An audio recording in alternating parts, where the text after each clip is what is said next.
Welcome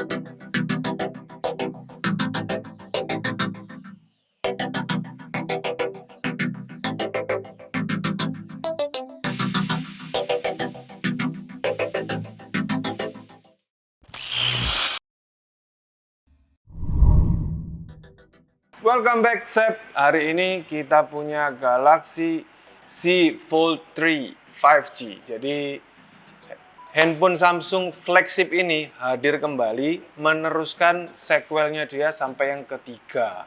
Penasaran kalian dengan handphone ini? Jadi handphone ini punya ciri khas tertentu ya, yang namanya flagship. Hari ini flagship handphone itu harus support sama yang namanya multidimensional user. Jadi buat kalian semua, mau kalian itu anak TK, anak kuliah, kerja, pelukis, seniman, bankir, itu harus bisa pakai handphone ini. Maka itu handphone ini disebut flagship.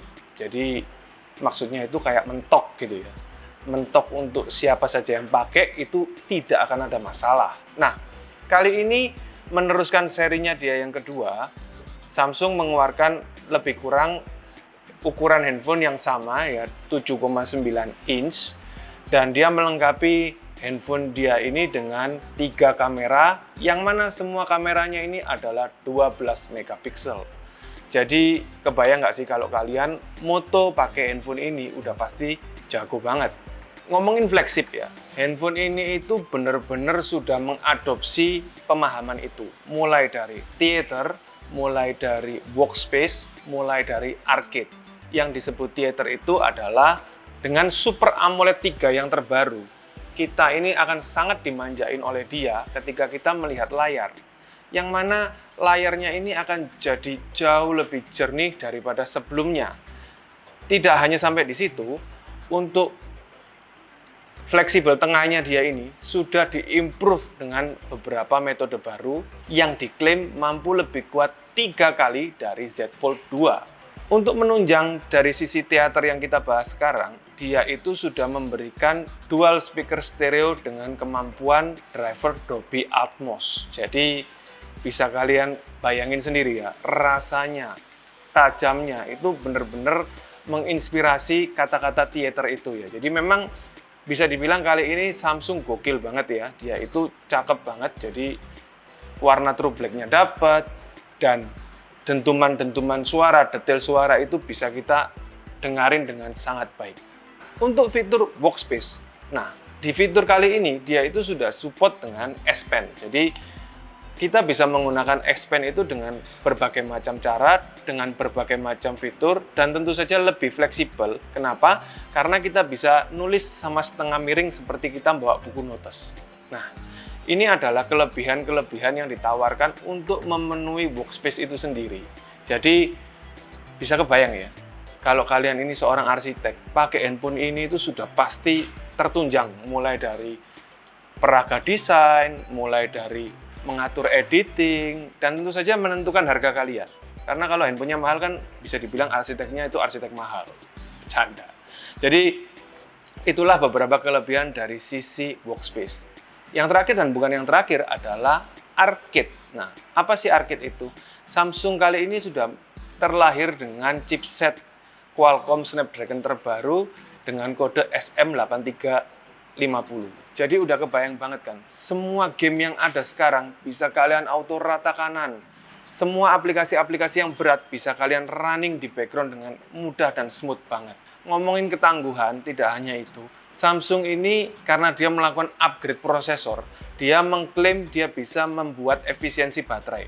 Maka itu baterainya yang tadi 4500 di Samsung Z Fold 2 di sini menjadi 4400.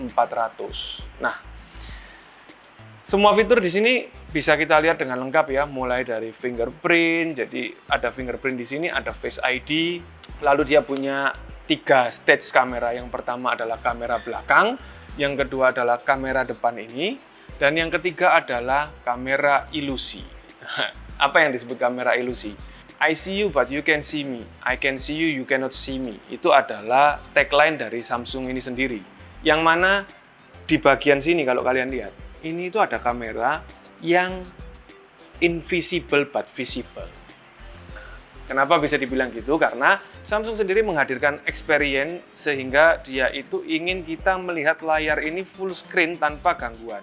Kalau kita lihat gambar ini kan bisa dibilang full screen ya. Nah, kameranya itu loh nggak kelihatan. Jadi kagak ada tompelnya. Tapi kalau kita cermati dari jarak dekat, ya kita akan bisa lihat bahwasanya di titik kamera itu punya piksel yang tidak rapat sama sekali. Jadi kelihatan. Tentu saja ini bisa menunjang kita yang ingin mempresentasikan sesuatu atau melihat sesuatu dengan cara yang lebih jelas dan lebih bersih. Kita tadi sudah melihat desain barunya, kita sudah melihat konsepnya dia, kita sudah melihat beberapa kelebihan dari sektor-sektor yang sudah ditampilkan. Kelebihan yang terakhir, sebelum kita bahas kekurangannya, dia itu punya desain aluminium bezel yang terbaru dan lebih tebal, lebih ringan, lebih kuat. Bilangnya gitu. Jadi kalau kita ngelihat sih dia itu memang lebih tipis ya dari Z Fold 2 dan dia masih punya feel dan touch yang sama. Yang saya maksud ini adalah seperti zaman kita pakai Nokia E90. Ya, jadi kenapa sih kok desain ini dipertahankan? Kalau menurut saya jelas ya. Handphone secanggih ini kalau bisa dilipat menjadi ukuran sekecil ini akan sangat enak banget. Mulai dari kita bawanya, mulai kita masukin ke kantong, dan tentu saja yang pasti adalah one-handed operation, di mana kita itu bisa ngetik pakai satu tangan. Nah, pakai jempol doang kan bisa. Jadi ini menarik banget.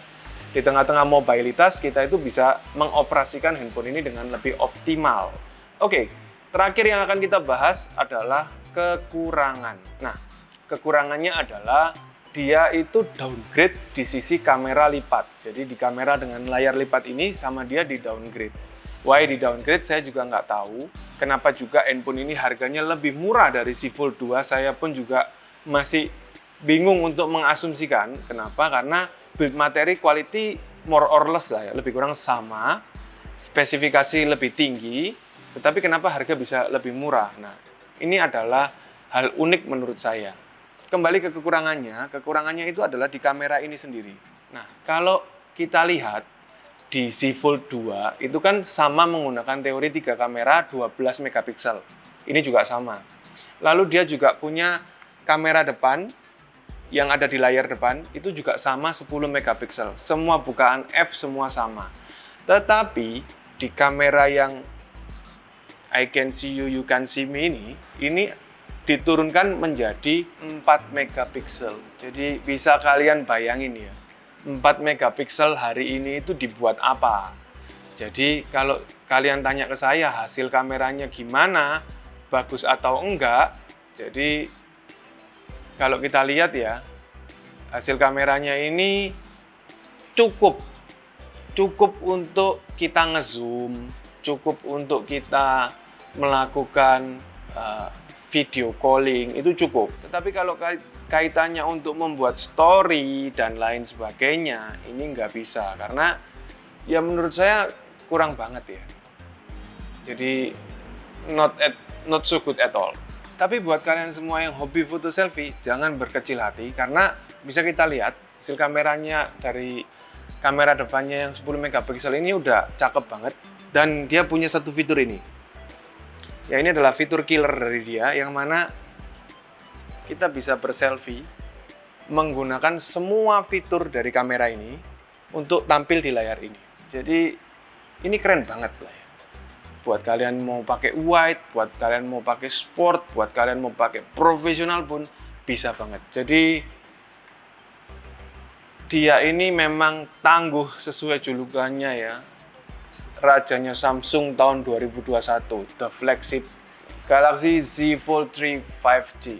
Jadi menurut saya ini adalah salah satu Android terbaik yang udah ada ya. Jadi dengan segala desain bentuknya ini cakep banget dan ini cowok banget. Bukan cowok lah ya, lebih tepatnya ini mature banget ya. Jadi laki perempuan bisa pakai. Ada 3 pilihan warna yang tadi kita ngomongin teater-teater, semua pakai nama Phantom. Ada Phantom Silver, ada Phantom Green, dan tentu saja ini adalah Phantom Black. Bukan Phantom of the Opera. Oke Sep, sampai ketemu lagi di episode yang berikutnya. Tetap pantengin terus Sentris ID. Jangan lupa subscribe, nyalain lonceng biar kalian tahu segala updatean tentang gadget-gadget kita. Dan tentu saja leave a comment. Kalian mau komen apa aja di situ boleh. Mau tanya tentang di mana belinya kita bisa. Mau tanya tentang troubleshooting pemakaian silakan aja. Mau saranin kita untuk nge-review gadget-gadget yang lain, boleh-boleh aja. Sampai ketemu di video kita berikutnya and bye-bye.